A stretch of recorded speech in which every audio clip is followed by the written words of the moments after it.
this is Roger Green, host of the Surfing the NASH Tsunami podcast. This weekend, we are offering 6 conversations from Season 3, Episodes 28 and 29, our preview episode and wrap-up panel from the 5th International NASH Day. This conversation is all about collaboration. It starts with Jörn Schattenberg noting the increasing momentum for groups to work together. In that context, I recall Jeff Lazarus' comment the first time he joined us that, and I quote, hepatology can't do this alone. And the realization that the way things are progressing, hepatology might not need to. That said, most of this conversation revolves around 2 observations from Louise Campbell. One, about the rapidly expanding rate of change and development of key products with particular emphasis on NITs. In that context, she notes that 20 to 30 years ago, something like VCTE would only have been a dream. In fact, she says, if you told us, we would have laughed. The second, on the increasing momentum behind broad approaches to the NAFLD pandemic, starting with the expansion of patient advocacy organizations around the world, and, even more broadly, looking at the increasing energy all the various stakeholders and medical organizations are showing in collaborating on an integrated attack on NAFLD and NASH. She notes that this energy needs to translate to a global set of local conversations sensitive to how healthcare operates in countries and regions, particularly those in lower economic areas. From there, Jörn Schattenberg notes how Louise's prior work in hepatitis C gives her a unique window on the experience that NASH physicians will not have, and Stephen Harrison lists a set of big items with tremendous progress, momentum, and potential to crescendo into something really special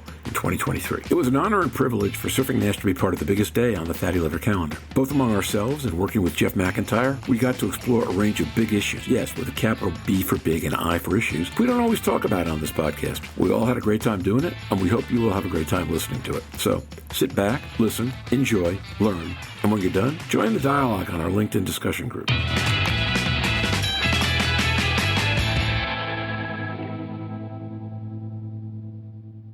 Louise Campbell.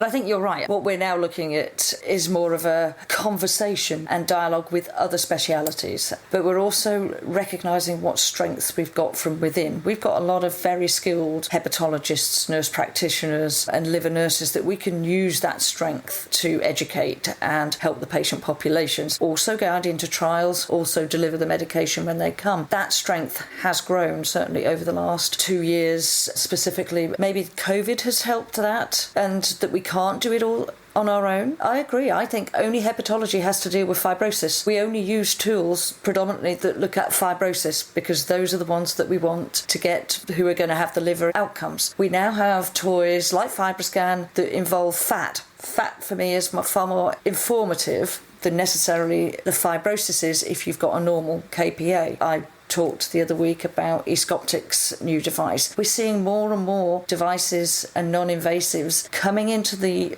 forum where you can detect liver fat. The strength of that is endocrinology, cardiology. Those are the risk factors further upstream. If you'd have told us 20, 30 years ago that we would have a device or any device that you could just place on the liver, MRE, put them in a scanning machine that would change the ballpark of what we know about liver disease to help a clinician in the clinic, you wouldn't have known, we'd have just laughed. These things have developed. So where we're going in the next 3 or 4 years is very exciting because of the speed of that development. Alluding to what Stephen was saying, we've got so many more people now in the field of fatty liver disease because a lot of people have moved from hepatitis C. We put the army of liver specialists behind hepatitis C, and that worked really well. Now we're doing the army behind the NASH and NAFLD populations. We're starting to reap the rewards on that. So, Stephen, do you have a thought, or should we let Louise go on to her meta idea, or bigger idea? Or maybe that is a bigger idea, but go ahead. Stephen Harrison. Well, I mean, I cannot say anything that Louise needs to say her piece because she usually has lots of very important things to tell us. So I would love to hear what she has to say first. No pressure then.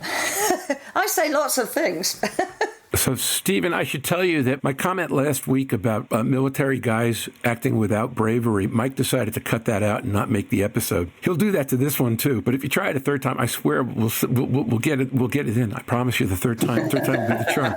Go ahead, Louise. I was very much going to focus on non-invasive techniques moving forward, and then I thought, well, actually, we've had the non-invasive therapies that we've got now for a while. It's about mining the strength of those therapies, and yes, we were discussing that with Quentin a few weeks back on the sequential use of those assessments. I think AI reading biopsies, I've heard a lot more now about at liver conferences, even from the Global NASH Summit that was the other week, histopathologists saying we need to do better, but we're not going anywhere, but we want assessments that can help us read better. So that for me is a key part. But the actual coordination now that Jörn was alluding to of multidisciplinary agencies in trying to attack a multidisciplinary disease and a multifactorial disease. So that for me has been the strength. And what is key to me about this is we are doing it ahead of when we've got drugs available for distribution. We're normally the last things that go in is the care pathway to deliver an outcome and a method to get the medication out. By bringing it this far forward, we will have a real opportunity to deliver medications to the people who need them most in a really timely manner. And GLI lead that. If you look at GLI's NASH conference last year, I think it was about 170 partners. This year it's over 200, I believe. So each year that global movement is speeding up and we're getting more attraction. Coming on back onto Jörn's and Jeff's conference, the earlier we have these conversations with endocrine and cardiology, the better strength we will be. But we still need endocrine and cardiology to accept that we deliver a lot of care to their patients, and their patients are a lot of our patients. Nobody can own them. We need to share every single one to give the patient-centric care. That for me is the strength. And we will have more discussions with nurses in the NAFLD conferences in the future, because that's the strength that we've got. It is well utilised currently, but it could be utilised better. That conversation has to be had in local levels, particularly in low and socioeconomic countries where it's the nurse that will take on a vast majority of that local community work and dialogue. And that's where the changes can happen, particularly in diet, exercise and quality of diet that we're now learning a lot more about.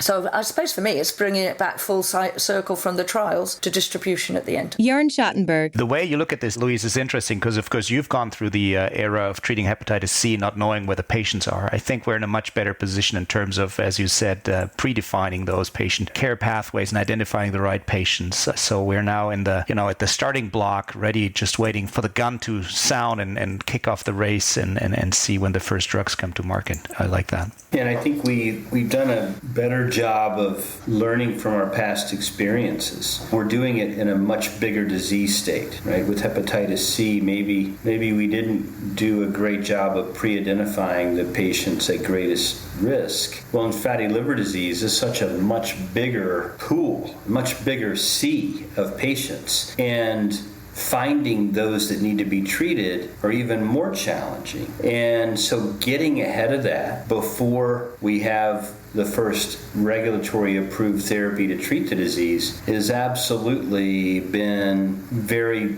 fun to see and watch unfold. And I think that will continue to crescendo, right? I mean, if we're, as I mentioned too earlier, we're targeting late next year for drug approval, it seems like that's not very long away, right? I mean, you're 5 quarters away from being there. The work that we've done so far, the work that all of us have done in trying to grow this awareness is only going to continue to build. So I can't wait to see where we are, 6 months from now, 9 months from now, a year from now, as we lead up to something potentially very big. So the coordination of care is huge. The sequential use of non-invasive tests is huge. Thinking about combination therapies now that we're getting some better understanding of the pathogenesis of the disease, and we're beginning to see the first fruits of the labors of these drugs coming across in late stage phase 2 trials. I think it's all kind of coming together. And now, back to Roger. We hope you've enjoyed this recording. If you have any questions or comments about the content of this conversation or the entire episode, please send an email to questions@surfingnash.com. We will be back next week to preview the 2022 International Liver Congress from EASL. Until then, stay safe and surf on. We'll see you on the podcast. Bye-bye now.